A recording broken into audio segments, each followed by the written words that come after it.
Hello students, today we'll study about the difference between wet losing and wet gaining industries. Okay, this is the most interesting topic which depends particularly on the raw material location and the marketplace location. Okay.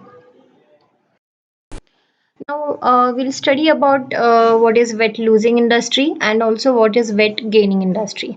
So wet losing industries are the industries where the raw materials are relatively bulky but the resulting product is relatively lighter.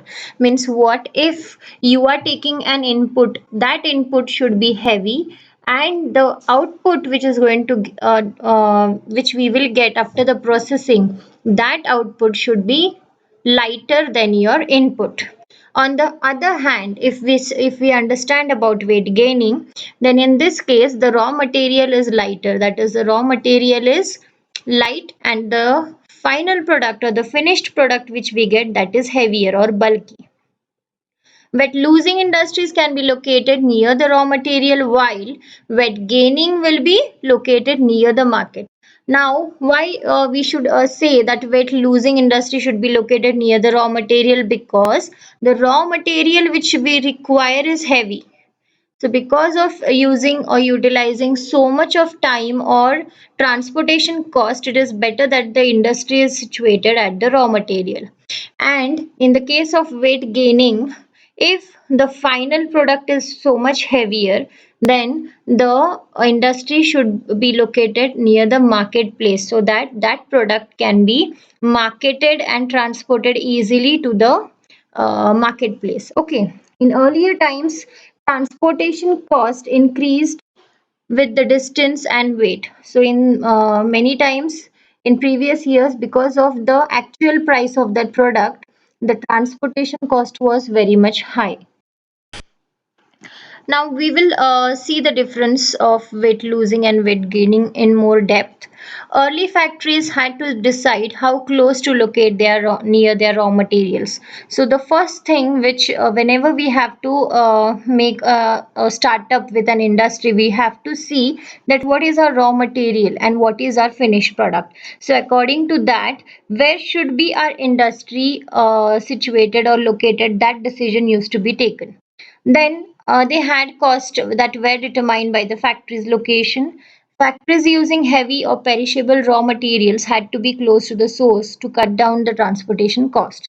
So if a factory is having a lot of heavy raw material which has to be processed further, then such factories are definitely going to be on the place of that particular raw material, because so that they can reduce the transportation cost which they have to pay if they locate their industry somewhere else. Then in wet losing process, what happens? Manufacturing processes that take raw materials and change them into the product that is lighter than the raw material that went into making it. So they have given the example of paper production. So in paper production, the raw material is heavier, whereas the paper, the weight of the paper, it is so weightless. Okay, so because of that, the final product, that is the paper, is totally lightweight. So the example over here is paper production.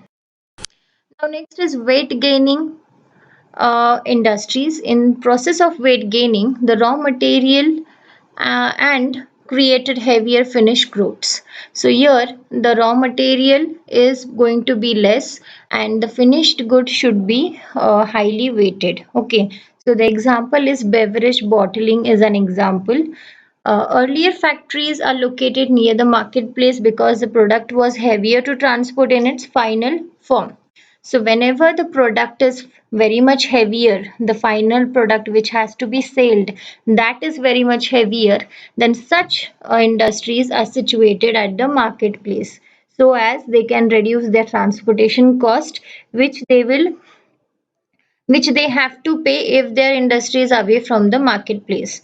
When these industries are located where heavy products will be sold, the industry is said to have market orientation. So, definitely, if the industry is located near the market, then such industries are called as market oriented industries. Now, next Is where to place the industry. Now there are two sections. First is market oriented manufacturing and second is market material oriented manufacturing. Okay. So in the case of material oriented, there are the materials like perishable which can freeze or manufacturing cheese for milk. So these are the things which do not last for long time. Okay. So so they are called as perishable product. So they has to be placed near the wherever they get the raw material. Next is bulky lumber, pulp, plywood. So these are the heavier material. So these industries should be also situated near the raw material places.